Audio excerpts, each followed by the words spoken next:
Now on this bench we have a Reverand guitar, Pete Anderson model actually, that just would not stay in tune. So we've gone with this replacement bridge. This was the original bridge that came with it. You can see this string was bottomed right out as far forward as it would go.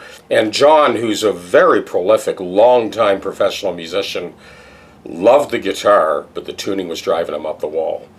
Well, John, you're not going to have to worry about that anymore because we've got this bridge lined up and we are now on to the compensated nut. So this is my setup on the drill press. I'm going to be switching back to the radius disc sander to cut that compensated nut, but before I do, I just wanted to show you how I set up to bore out that bridge for the wider bridge posts. So I have that cabinet maker's clamp, which is holding the bridge firmly, and then these two other clamps are clamping the cabinet maker's clamp to the drill press table, and that allowed me to bore that out super precise.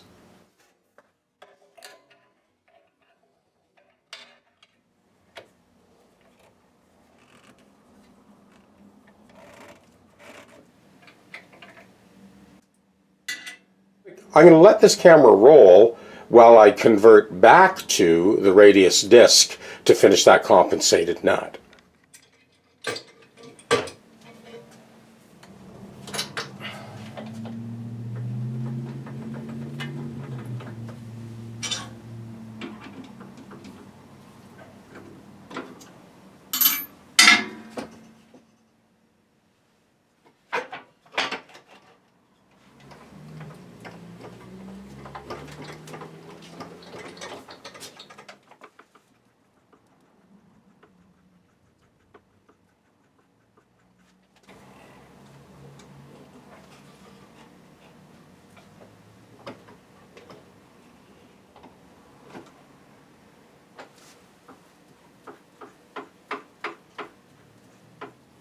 Now you do need to snug down the table once you get to this point. And now we're lining up the three jaws of the drill press chuck so that they coincide with the hex drive that drives the disc.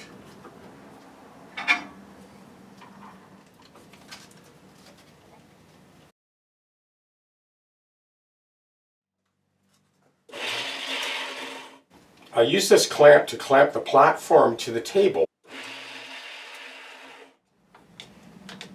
And that's it, we're ready to go. Well, for all of you guys that are doing compensated nuts, one of the biggest challenges is getting the radius on the underside of the overhang of the nut shelf. This is how long it takes to do that.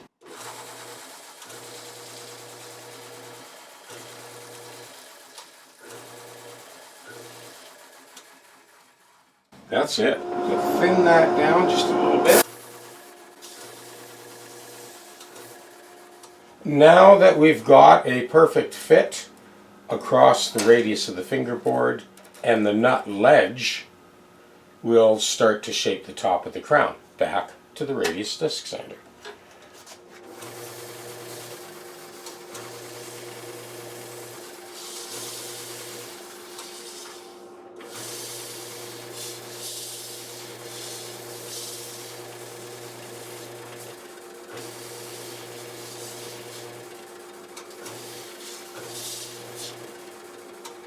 So I'll now strike an arc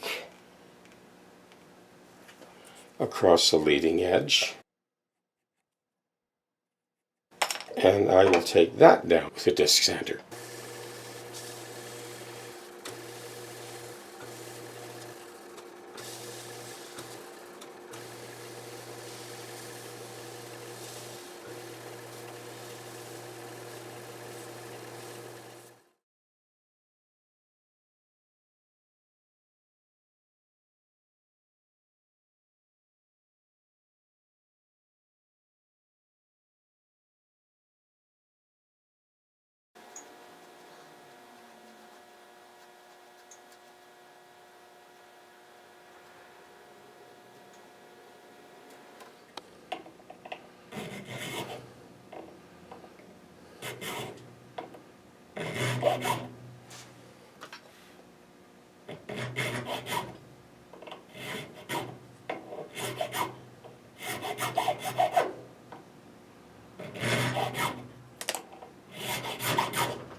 So I'm just doing the wrap up on this one, and there's a little bit of wear in the first position, the first few frets. Certainly not enough to pull out a file.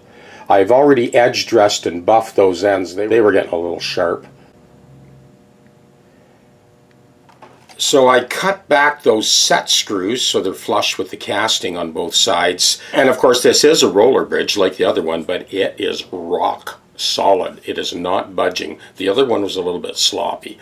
That's one thing that plays in John's favor as far as the stability of the tuning.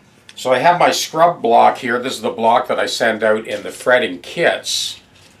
And I've got some 600 and some 800 grit, just to kind of get rid of every trace of wear,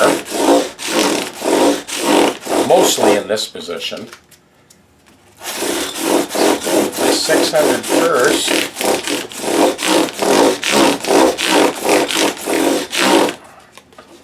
And I've got a piece of 800 underneath here. And this is my 800.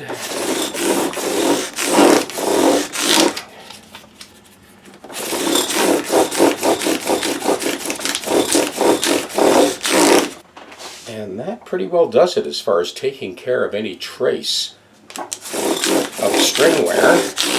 So we will kind of buff that up with some 4-0 steel wool,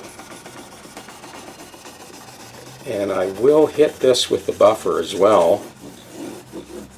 So what I have here is a canvas buffing wheel in a die grinder. Now my speed control is this little loop of plastic tubing.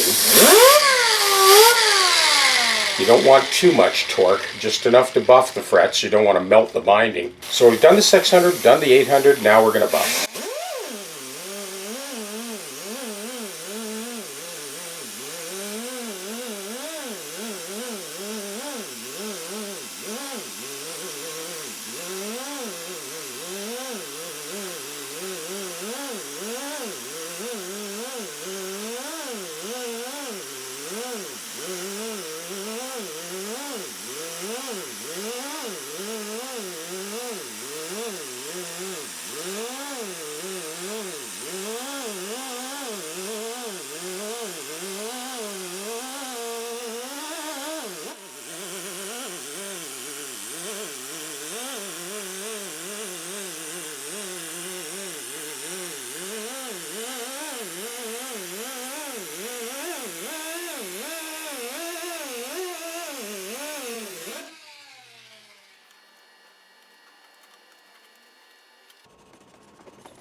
Just steel wooling off the residue of the compound, and another little buff for the frets.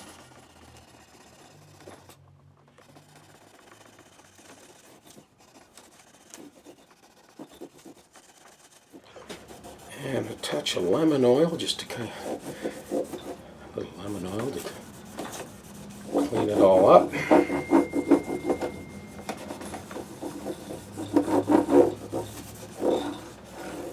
So you just wipe it on and wipe it off.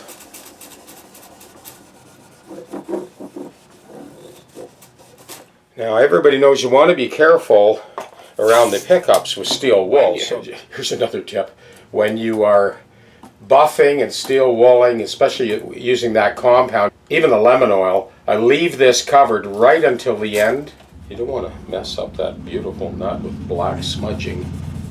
So for you guys that have your TechDecks, I actually use that tongue depressor to kind of hold the strings out of the way while I'm doing this. Now that the job is done, we can index all the strings into their saddles and slots. we're just about ready to take this puppy for a test drive. Well, here is our final tuning check.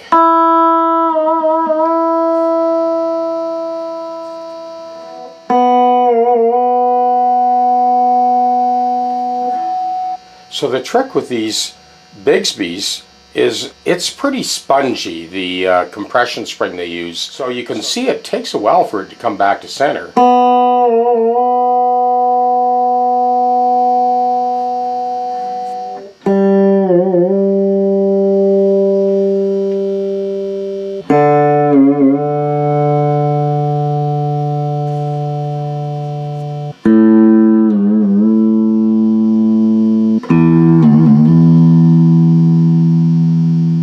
Definitely arrived. You can see how stable that is. Now the nice thing about this setup is the body is supported across its width, along its length. The neck joint is supported and the full length of the neck is supported. So whether the guitar is in playing position or not, the whole instrument is completely relaxed while we do this. And this is more apparent than ever with the Bigsby style tremolo. Now we're ready to go in and actually play some chords, and you can hear this end to end. So John, your tuning problems are a thing of the past. These are 11 to 49 strings, by the way.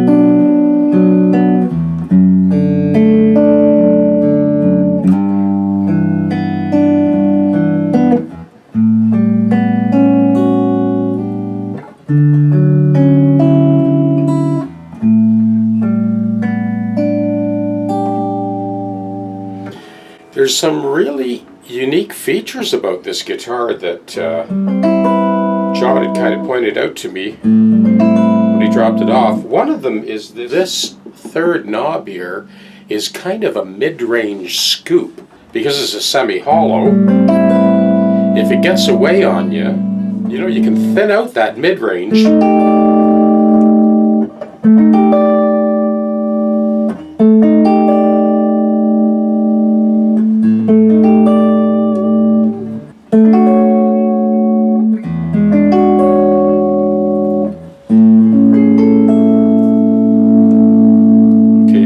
This is wide open.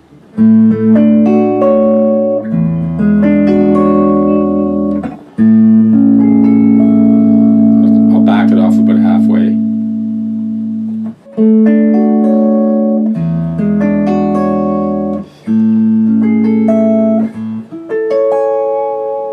Very cool. So this is the progression that I've looped.